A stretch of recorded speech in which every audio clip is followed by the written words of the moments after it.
So, kuan, unsa man to? Is lambot. Ikaw, lagi, wala. Sige lang, Mr. Lambot, pila ka gas ang magamit mo. Kung saan mo ito mga gas? Tulo, oxygen, carbon dioxide, o nitrogen. Okay, very good. Next. So, naatay, tulong mabuo. Mo na ang oxygen, carbon dioxide, and nitrogen. So now, let's discuss kung saan yung mga pulos-aning nila sa MAP packaging. Next. So, in MAP packaging, natin oxygen. So, oxygen maintains the bright color of the fish or any food na imuhang gamitan o MAP packaging. It also prevents growth of anaerobic bacteria. So, sa kanina, anaerobic bacteria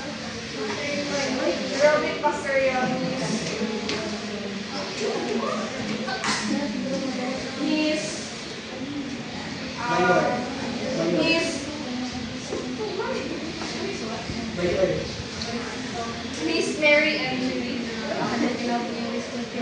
So, saan ang anaerobic bacteria? Anaerobic.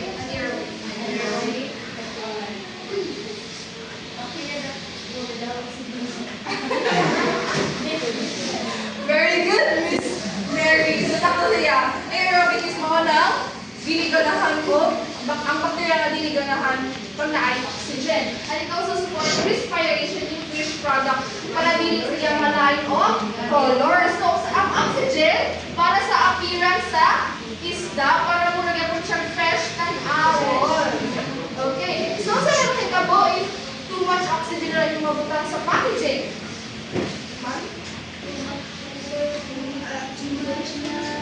Is Stickson.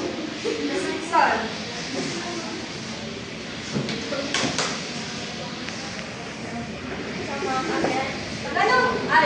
What will happen if too much oxygen na imong mabutang sa imong packaging? I think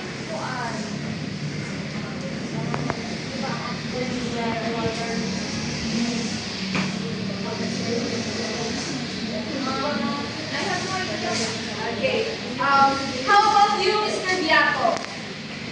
What will happen if too much oxygen na ang mabutang sa packaging? Diba? Kaysa ma-discuss sa topic 1, kapag ang sobrang ng oxygen, sa ganit? Mas spoil. So, kung saan po yung hitabo sa mga packaging? Has too much oxygen na rin. Siguro based on my understanding, no, siguro lalain ang color niya since mas amok man dito ang oxygen na siya, so oxygenation and content. Any idea? Miss Aton, may idea? Mga packaging, kung saan kayo ito, pag too much oxygen na ang inyong mabutang.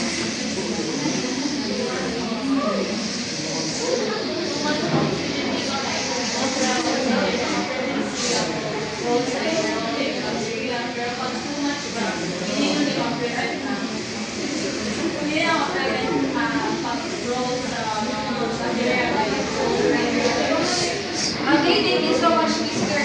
Piato and Miss Aton. So, too much oxygen will lead into oxidation and spoilage. Ano sa tayo oxidation, Miss Manigo? No idea. How about you, Miss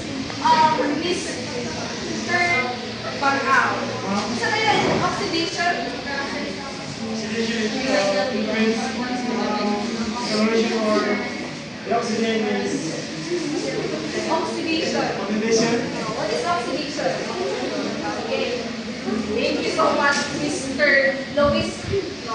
So, mo na oxidation is like para sa lang apple, kung nakasagdan, di ba? Malain na dayon o color. So, ingana siya. So, oxygen is para sa appearance sa food product, para fresh gahapon siya tanawon. But too much oxygen will lead into oxidation and spoilage. Next, we have carbon dioxide. dioxide. So carbon dioxide inhibits bacterial and mold growth because it creates acidic environment. Pag acidic environment, hindi na dayon ganahan puyo ang mga bacteria. So in result, it extends the shelf life of food. And it also acts as a natural preservative. Ganuman means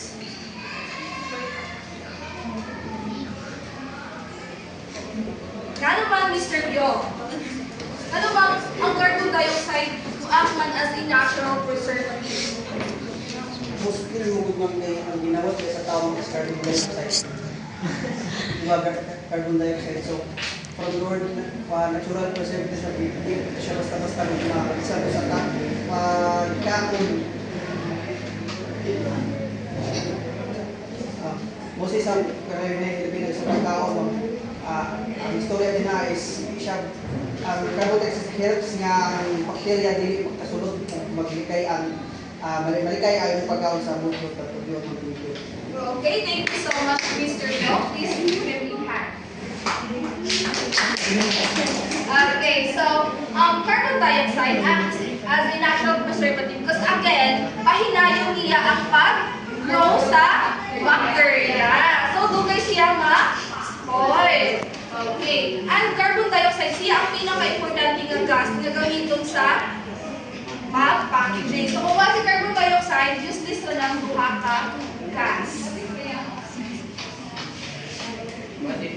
What if wala si oxygen?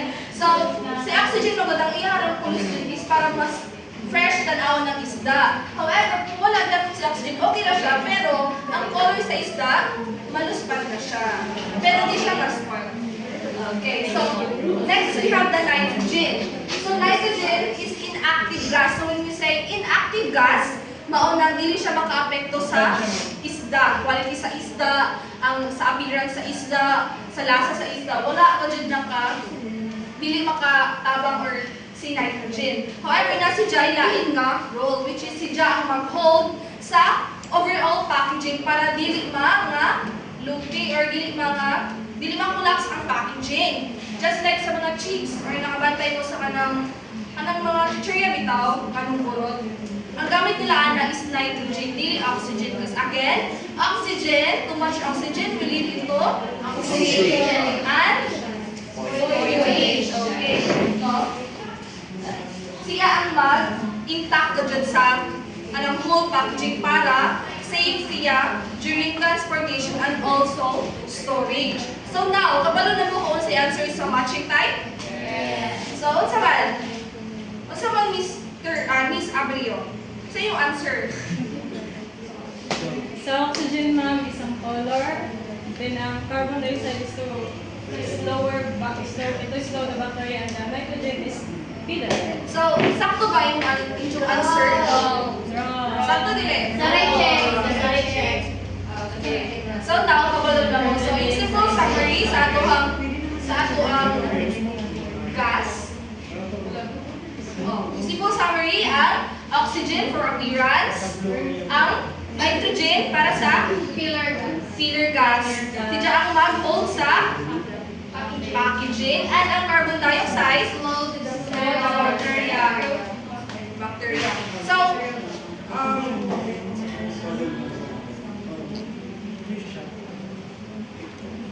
can you summarize all our topic, Miss Marites?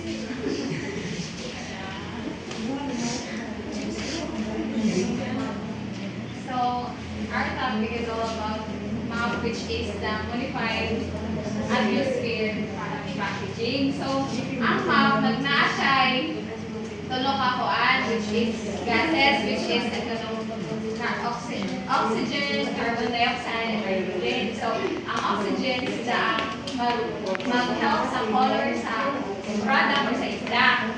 Then, ang si carbon dioxide is ang mag-help to mag-oxidize natural preservative. Then, si nitrogen, kaya siya i-help sa kuan, pero ang si nitrogen, makakuan siya, maka-help siya sa final packaging sa product ibalik. Okay, thank you so much, Miss Marites. Mr. Lambot? Mr. Ramon, ganun hang sa vacuum packaging o manang oxygen. Pero pag sa matte packaging, utangan man o oxygen. Para ma-balance Balance, okay? How about you, Miss Cadavera? This was Cadavera. Kuya? Miss Ethel. Oh. So, ano mang sa vacuum packaging, kuhaan man ng oxygen, pero sa matte packaging, maputang man ng oxygen. Ano lang sa vacuum packaging, di ba, i-remove ang oxygen. Andiyan sa matte packaging, kay magputang ng oxygen. Kaya makatabang man siya madaling giingon sa color or appearance na mas makakuan bitaw sa isa ka product para mas ma-improve bitaw niya appealing sa tanang. Wow, very good, Miss Ethel. Sasakto siya. No, that's why, ginakontrol na ito nila na pinaputang sa matte packaging na oxygen. Kaya, makakause man siya oxidation and spoilage. Very good. So, I think that concludes my topic. Thank you for listening and participating. So, ang among application, later na lang paghuman ni Miss Corsat. So, please, paminaw mo sa topic ni Mr. Elo and sabta ninyo kung siya, solving siya. That's all.